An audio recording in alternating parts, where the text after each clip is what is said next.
¿Quieren ir a la guerra nuestros abuelos? En los últimos días hemos tenido ocasión de leer en varios medios de comunicación artículos escritos por intelectuales, de cuyo nombre, con permiso de Cervantes, no quiero acordarme, que se mostraban partidarios de hacer Europa o morir. Tales eran sus palabras: aquí se hace Europa o se muere. Ese era su lema y su exigencia. En síntesis, Europa o muerte. Creo que, para broma, es algo pesada. Y si la cosa va en serio, ya adelanto que conmigo no cuenten. Naturalmente, cada cual tiene su opinión, sus ideas y sus voluntades, pero en este llamamiento, tan grandilocuente como inquietante, hay varias cuestiones que me llaman la atención. En primer lugar, me hace pensar en exigencias de otros tiempos que, por desgracia, siempre pueden volver.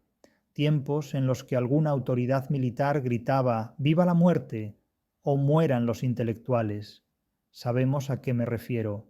Salamanca, 12 de octubre de 1936, Millán Astray y Miguel de Unamuno.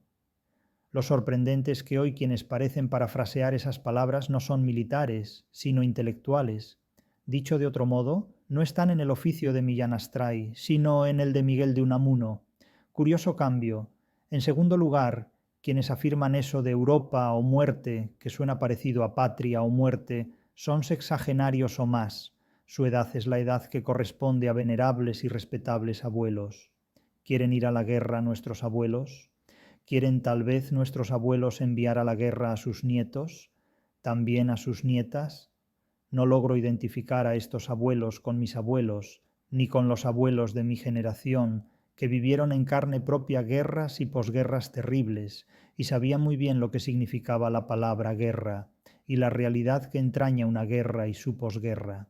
En tercer lugar, quien exaltaba este imperativo bélico y europeísta al grito de Europa o muerte, declaraba sin ningún rubor que él mismo asistía y asistiría, por internet o teléfono móvil, a las manifestaciones que se organizaran para defender esta conjunción alternativa de términos, o entre todos hacemos una Europa grande y no añadiré libre, los dioses me preserven de ello, o morimos todos.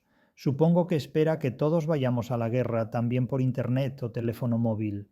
Cuando menos, todo esto resulta inquietante, y lo es porque da la impresión de que una generación de boomeres, los nacidos en el llamado baby boom, entre 1950 y casi 1970 aproximadamente, quieren organizar una guerra a la que irían los milenaristas o millennials, es decir, sus nietos y nietas, porque la igualdad lo es ya, para bien y para mal, en la salud y en la enfermedad. Se dice que vivimos en una sociedad enferma. Confieso llevar en este mundo ya 57 inviernos consumados, y no he conocido ninguna sociedad ni época vivida que no estuviera gravemente enferma de varios males juntos y simultáneos. Pero lo que me causa mayor decepción es esta naturalidad por parte de una generación de abuelos intelectuales para enviar al frente a una generación de nietos inocentes, en el más amplio y menos inocente sentido de la palabra inocente. Puedo aceptar que más tarde o temprano nos levantemos con el anuncio, no solo publicitario, como ocurre hoy, de una guerra, sino con la declaración oficial de un estado de guerra, tal como hace apenas un lustro vivimos la instauración de un estado de alarma. Pero esta guerra de la que se habla y de la que hablan, ante todo y ante todos, los intelectuales, me llama mucho la atención por ciertos detalles muy extraños y paradójicos. ¿Quién va a ir a la guerra? Las Fuerzas Armadas, sin duda, pero ¿son suficientes recursos humanos los actualmente disponibles? ¿Se movilizará a los milenaristas, hombres y mujeres, para ir a los frentes de guerra?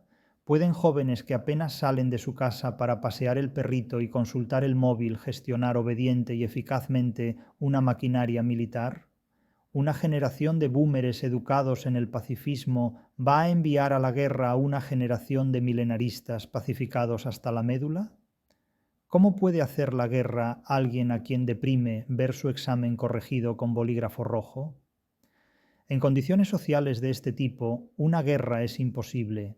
Habrá invasión, pero no guerra, porque para que haya guerra es necesario que dos o más bandos militarizados luchen mortalmente.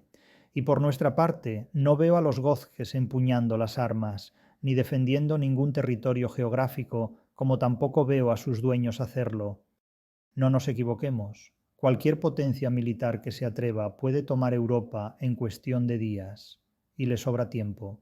Si eso no ocurre es porque aún no se lo han propuesto, y sobre todo porque ya no es necesaria la fuerza de las armas para apoderarse de la voluntad de una sociedad que no usa la inteligencia, porque ya no la tiene, sino es para amedrentar a sus ciudadanos con amenazas ancestrales. Las guerras se ganan sin disparar una bala cuando se advierte al enemigo que obedecer es más rentable que rebelarse. La guerra es la distancia que separa a los idealistas de la realidad. El futuro de Europa es obedecer y dedicarse a la publicidad de lo que se le ordene. El poder ya no está en nuestra geografía. Hoy los esclavos, como antaño los bárbaros, ya no son los extranjeros. Hoy los esclavos, como los bárbaros de siempre, somos nosotros, y no lo sabemos todavía. Antes de enfrentarnos a una mariposa o a una velutina, nos adaptaremos y convertiremos en insectos, porque ya no somos capaces de ser un entomólogo.